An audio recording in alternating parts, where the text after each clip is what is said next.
Hello, everyone. Welcome to this special edition of Book Talk. I am so excited today because I have 4 authors with me, and y'all probably know at least one of them in their books. I've got Melody Carlson and Liz Johnson, Suzanne Fisher, and Irene Hannon with me. And so I thought how we'd start today is give each of you a chance just to quickly introduce yourself and what you're writing. So Melody, we'll start with you. Hi, I'm Melody Carlson. Right now, I'm working on a Christmas novella that will be for 2023, right? Yeah. And I do one every year, but yes. And we'll be doing them for a few more years. That's awesome. And I love your Christmas novellas. They're such a good way to get into the season. Irene, what are you writing right now? I am working on my next Hope Harbor book, which will be book number 9. That'll be out actually in a couple of years. The one that's going to be out next year is already been turned in and is in production. So that's my current focus. And I'm also doing some final edits on my next suspense novel, which will be out in October. That's awesome. And I love your romantic suspense. Those are always jump to the top of my to be read pile when the new one comes out. But I think that, you know, what you and Melody have been talking about already with the 2-year delay or the 18-month delay, I think readers forget how far ahead we're working. Like I'm writing 3 books right now that are due in 2 in September and 1 in December, but they're not coming out until April, December, and then another year after that. And I think readers forget just this time lag that there is. So Liz, tell us a little bit about what you're writing as well. Yeah, so I'm writing the 3rd in my Prince Edward Island Shores book. So this is the 3rd and final brother in the series, and it'll come out summer of next year. Okay, awesome. And you and I talked about your Prince Edward Island books a few months ago. So it's fun that you're now working on the 3rd and final one in that series. And Suzanne, what are you writing right now? Well, first, can I ask you, are you really doing 2 books at once that are due in September? Yeah, 2 in September and 1 in December. Cara, how do you keep everybody straight? I just can't imagine.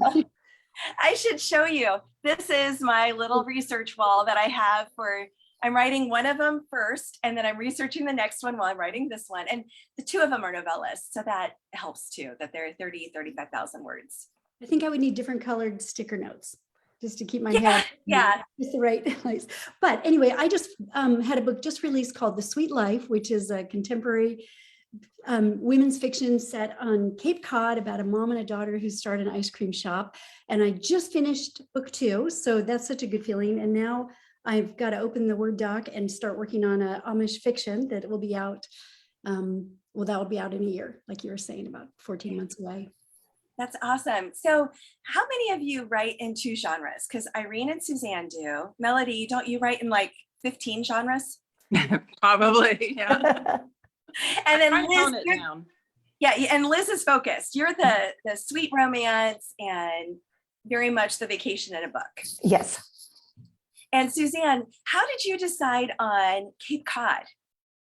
Well, the same way I decided on ice cream, which is my editor has been to my home and my husband is a professional ice cream maker. So she has experienced Steve, we call it Steve's serious ice cream because he's a serious guy and he takes his ice cream really seriously. And he's even been to Penn State ice cream school. I don't know if you knew there is such a thing, but it is a big deal in our home. And the whole top half of my kitchen is taken over by ice cream accoutrements. So that's how kind of ice cream came in, and then naturally setting it a summer novel, you know, trying to find an accessible place that people can go to. I think that's one of the hardest things of the coast is what is not just, and they're all appealing, of course, but what is something that all kinds of people could get to? And Cape Cod is just such an iconic place for the summer. That's awesome. And Irene, a lot of your books are set in Missouri. Why did you pick Missouri as kind of that headquarters for your books? Well, almost all of my suspense novels are set in Missouri with one exception, and it's a really simple reason. It was easy. Yeah. I'm very familiar with Missouri. It was where I grew up. And so when I write about Missouri, I don't have to do a lot of research on that area. I know it pretty much inside out. And my suspense novels especially are so research heavy in other areas that if I can cheat a little bit and not have to do so much research on location, then I can devote more time to research on the other topics that I have to research heavily for all of those suspense books. And it just frees me up, gives me a little more writing time. And also my stories are they're not location dependent. I know for a lot of, especially suspense authors, the setting almost becomes a character. And in my case, it's really not true. My stories are more psychological suspense, so they could take place anywhere. So the setting is not as critical to my books. Yeah, and that's an important distinction, because it is true that a lot of books, it's just really integrated in.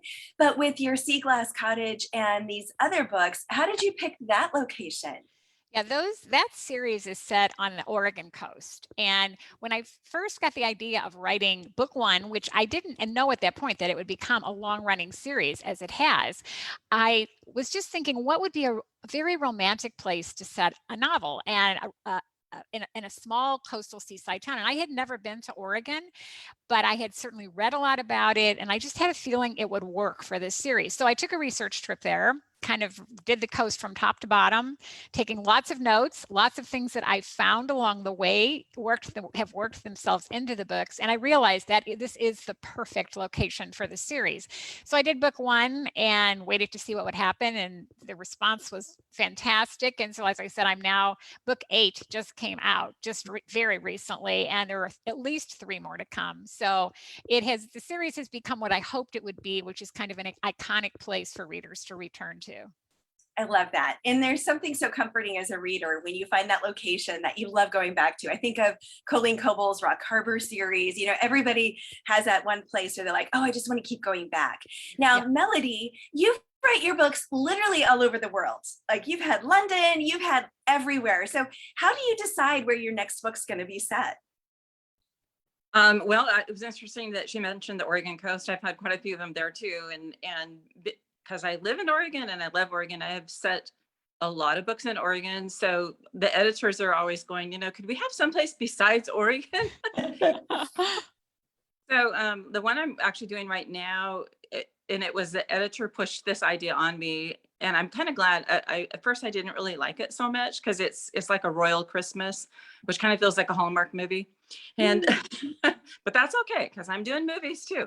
But so it's set in this fictional town called Montovia, which is kind of between Austria and Hungary. Doesn't exist, but it's been a really fun little escape for me right now, because my mom just passed away, and I had been dealing with all of that during kind of April, my whole April, and then she passed away early May. And so it's just been this absorbing departure of creating a fictional world and just kind of going for it. So it's been therapeutic for me.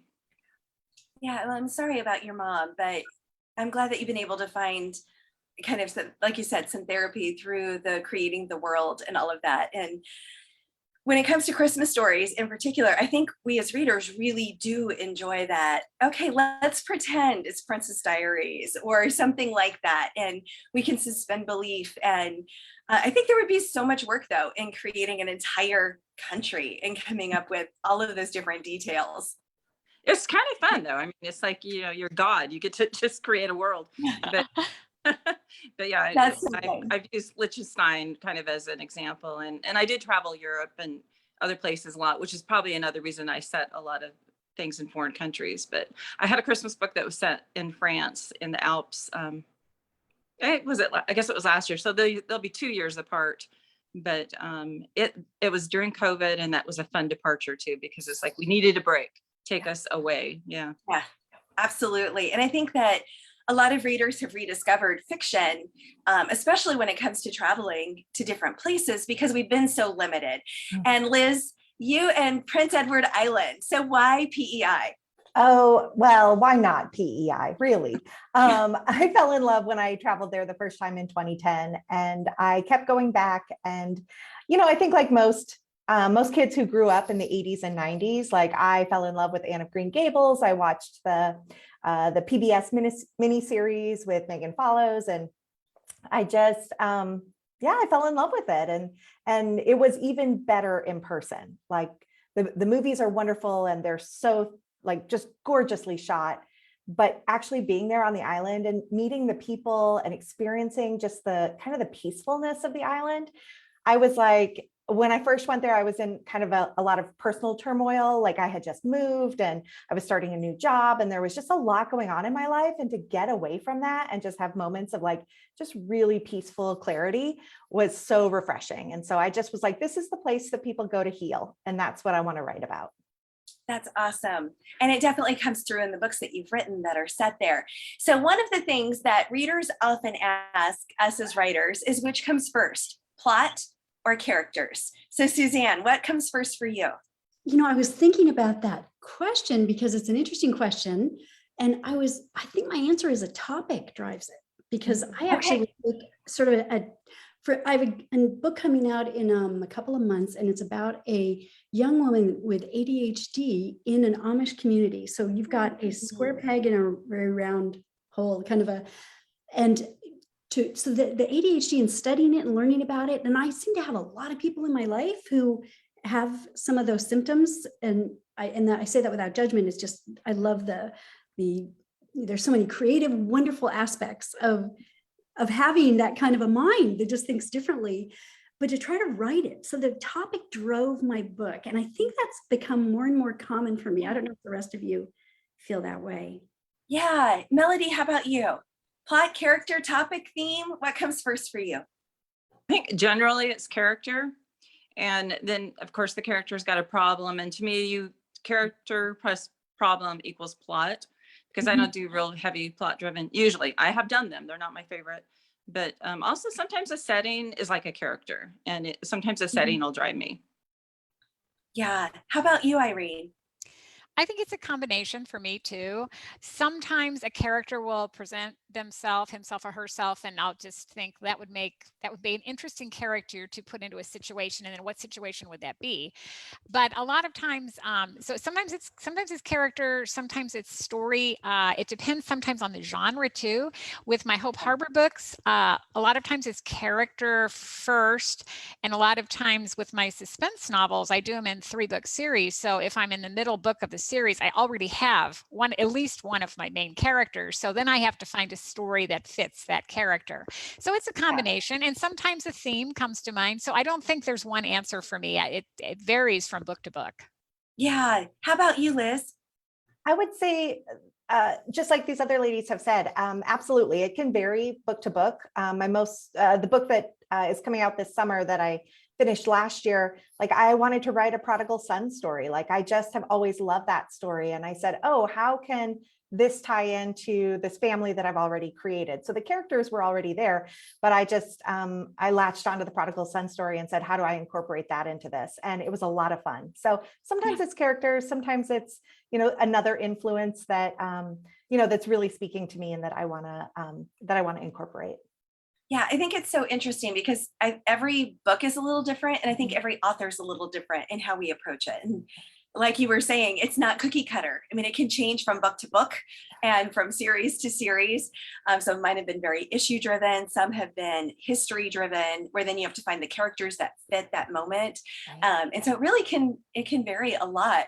So what inspired the idea for your current book that just came out? And Irene, why don't we start with you and Sea Glass Cottage? Okay, well, this is Sea Glass Cottage, if anybody has not seen the cover. And so it is book 8 in the Hope Harbor series, as I've said. And this time I wanted to do a reunion story.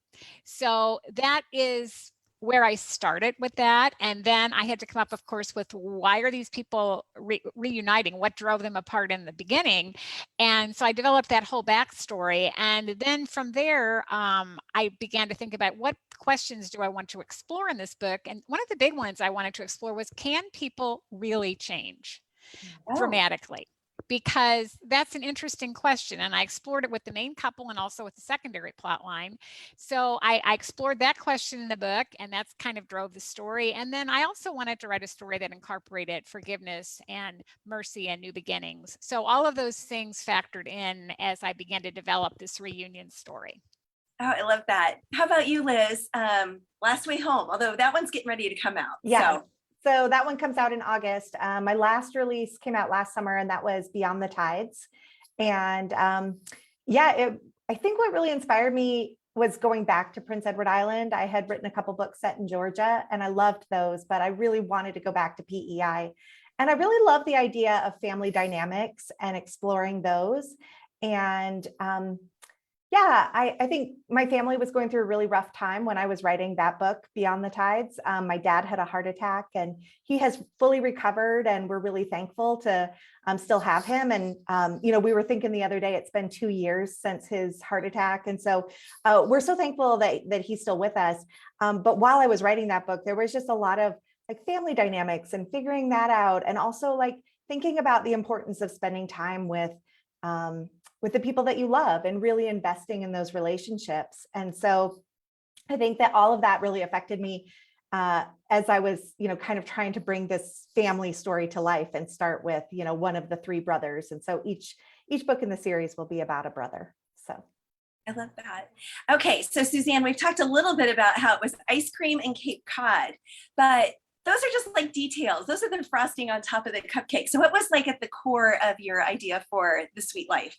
Well, it's interesting hearing the rest of you because you're speaking from a little bit of an autobiographical picture, you know, just something's driving you. So this is The Sweet Life. And since we're all Revell authors, we can brag about our artists because they just do such a great job with the cover. And it is a story about a mom and a daughter who both are at a point where life is kind of imploded. The daughter, who's a young adult, she's just a month away from her wedding, and her fiance comes to her and says, I just don't think I can do it. I don't think I love you the way I thought I should or feel I should. So her life is kind of crashed. And the mom has actually just had treatment for breast cancer, which the daughter didn't know about. So she kind of kept it secret. That is actually totally autobiographical in my life. I was writing this I'm even just talking about it now, but I actually wrote this book as I was going through daily radiation and for breast cancer. And I just love how God brings these things in our life so that we can really mine them. They're grit for the oyster. They give so much credibility to a story. And I feel like, I don't know how the Lord did it, but I feel like it's probably one of my best books, even with all that was going on. And I bet the rest of you would say the same. Yeah. Almost God just gives you a little bit more than you thought you even could to bring this book to life and get it out there. So anyway, that's my story. Yeah, I love that. And I do think that there's something to, especially as Christian authors, when we're willing to say, okay, God, you can take what's in my life and go deeper with it. And then that colors and shades what shows up on the page. But we have to be willing to work with him on that. And I don't know about you, but so many times what I'm writing ministers to me. And I hope it ministers to other people, but I'm like, okay, God, even if it's just you and me, that this book is for. I need this book. Yeah, exactly. So Melody, you've got Looking for Leroy. What was kind of the gist or the grist behind that one? Here's Looking for Leroy. Actually, nothing about it feels autobiographical to me. So I'm going to break the mold here. I've traveled, it's set in a vineyard country in Northern California, and I've passed through there before and have wanted to stop at the vineyards, but we've always been in a hurry, it seems like. And so we were going to do a camping trip, and we love camping. And I had just done a book called The Happy Camper. And I was thinking about this idea of somebody going camping through the vineyards, but I didn't really have it quite worked out yet. And then COVID hit, and the book was already contracted. And so I couldn't go down there. So again, it was that escape writing. So I was writing about, anyway, it's a school teacher who's just come out of, she's been out of a really bad marriage for a couple of years, and she's disenchanted with everything. Nothing in her life has really gone right. And she's pushing 40, and she's got kind of this bossy vice principal that's just bought this new little trailer, and she's going to go camping down in vineyard country. And when they're on their way down there, the main character kind of has this flashback memory of an old boyfriend that she met at a youth camp whose family owned a vineyard. His name happened to be Leroy. So they end up going on this search for Leroy in a vineyard. And then when they find him, it gets very interesting. Oh, how fun. That gives me Letters to Juliet vibes. It kind of does. Yeah. And that's such a fun movie. So she gets hired by the daughter there, and that Leroy doesn't know it. And she's working in the office and falling in love with the vineyard. and their paths don't cross for quite a while. Oh, And how fun. Yeah. Oh, and I've already adapted it for a screenplay, and it's under consideration. The Happy Camper just got made into a movie which will release in the fall, and so this is kind of hopefully a follow-up, not a sequel. fun. Just yeah. Okay, so show of hands, who many of us have having our books turned into a movie on our bucket list? And Melody's like, I've already had it happen. It doesn't have to be on my bucket list anymore. That's awesome. Congratulations.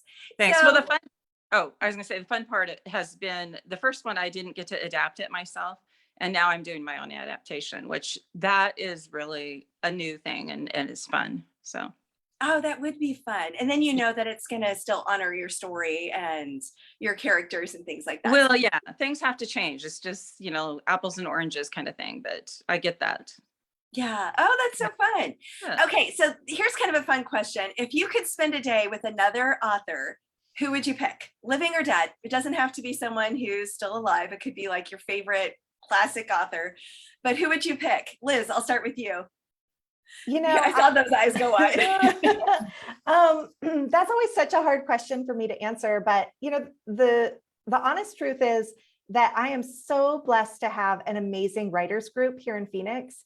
Mhm. And probably if I could spend a day, I would spend it with them. And it's Lindsay Harrell and Jennifer Dybel and Sarah Ella. And they're just amazing women and so encouraging. And I just, I meet with them twice a month, but every time I meet with them, I just leave feeling really filled. And so, so I think if I was going to spend the day with another author, it would probably be them. Oh, that's fun. Irene, who would you choose? That is a really hard question. I would be happy to spend a day with any author or multiple authors because I'm kind of one of these people who like to learn from every encounter. So I would learn something new from any author I spend a day with, and just having somebody to talk to.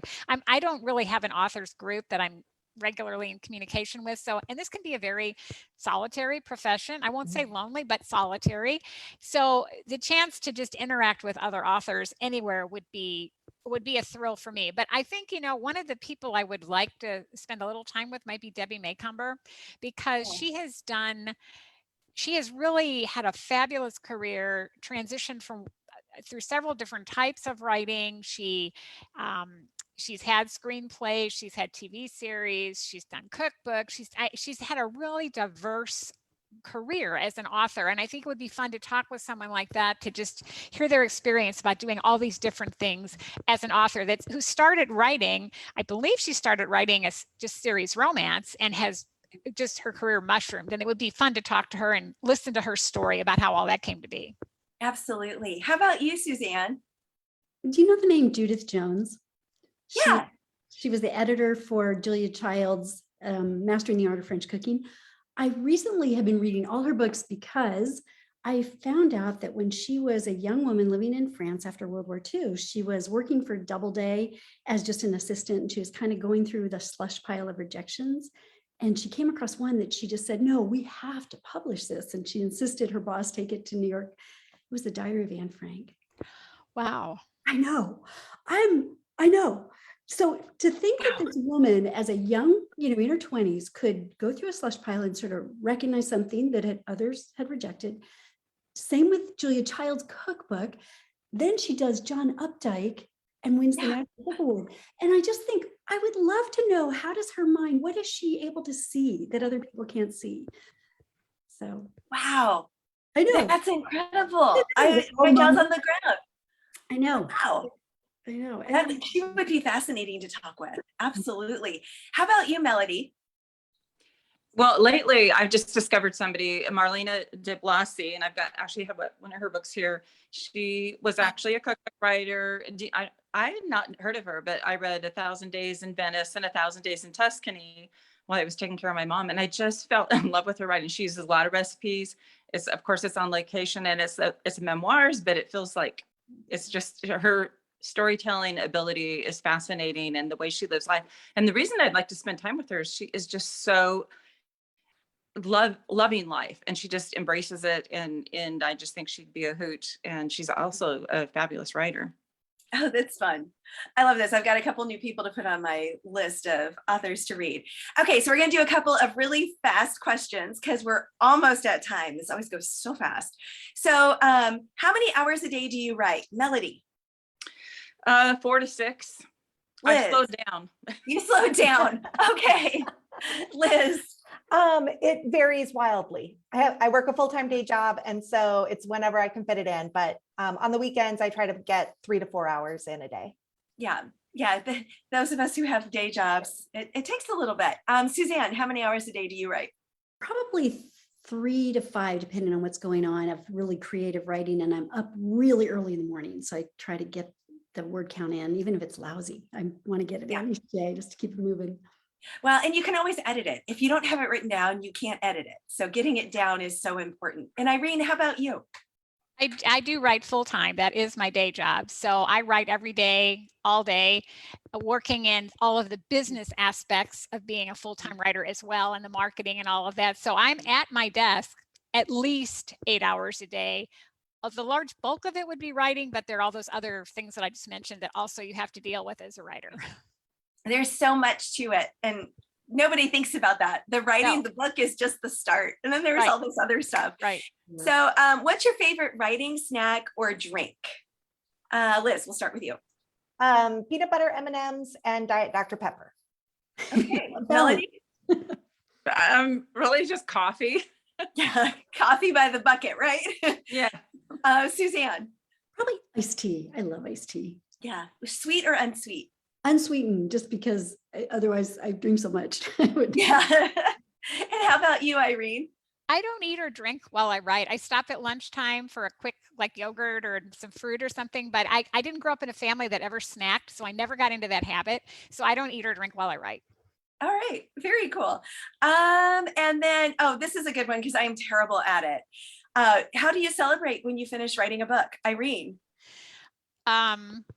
I might go to the coffee shop with my husband and then I start the next book because I have pretty aggressive deadlines and contracts. The only time I've ever had a true celebration, 2 times, when my first book was published, my mom and dad gave me a first book party, a surprise first book party, which was fabulous. And then when I hit my 50th book, I did take my immediate family, parents and so forth out for a celebration dinner. But other than those 2 times, it's like, go to the coffee shop, come home, start the next book. Yeah, that sounds like me. Oh, there's another one. Here we go. Suzanne, how about you? So I don't celebrate when I send it in. That usually spurs on a new level of anxiety. Like, oh, I bet that's terrible. Oh no, I bet I didn't do this. But when the editor actually accepts it, then I celebrate. Yeah, that's good too. Liz, how about you? I used to go get facials whenever I would finish a book. It was like oh, I'm going to relax and enjoy this. But since the pandemic, I haven't been able to do that. And so usually it's just hanging out with some friends. But my deadlines always seem to line up with my releases. So it's sort of like a joint, like, hey, a new book and I turned a book in. All right. Yeah, absolutely. And how about you, Melody? Do you celebrate your books? I used to do a massage, but then I was doing so many books too, like practically a book a month for a long time. And it just kind of got old and I just haven't really done much of anything. But I'm slowing down, not doing a book a month anymore. So maybe I should start going back to the massage. Yes. Okay, I've just got to know, Melody, how many books have you written? Oh, it's 300 probably. Irene, how many are you at? It's about 65. Okay, Suzanne? Like mid-30s. Okay, because I'm writing book 37 right now, 37, 38, 39. And Liz? I'm on 20, I'm writing 22 right now. All right, so Melody, we're all in awe. I don't even know 300 different ideas. That's just insane. Wow. But that would include kids books too. And there's probably like 50 kids books. So that, if you think about that takes it down. And those are hard too. Yeah, I've always thought kids books would be really hard because you only have like 200, 300 words. I'm like, how do you tell a story without, I need at least, 25, 30,000 words to tell a story. So that's incredible. Tone it down. But yeah. the storytelling it's the same, no matter what age or what I believe. It's the same elements. So yeah. Good characters, good plot, good, yeah. That's awesome. Well, thank you so much for joining me today. This was so much fun. And I hope everyone who's listened in has enjoyed this opportunity to meet you and learn more about you. And thank you so much. Thank you. Thank you.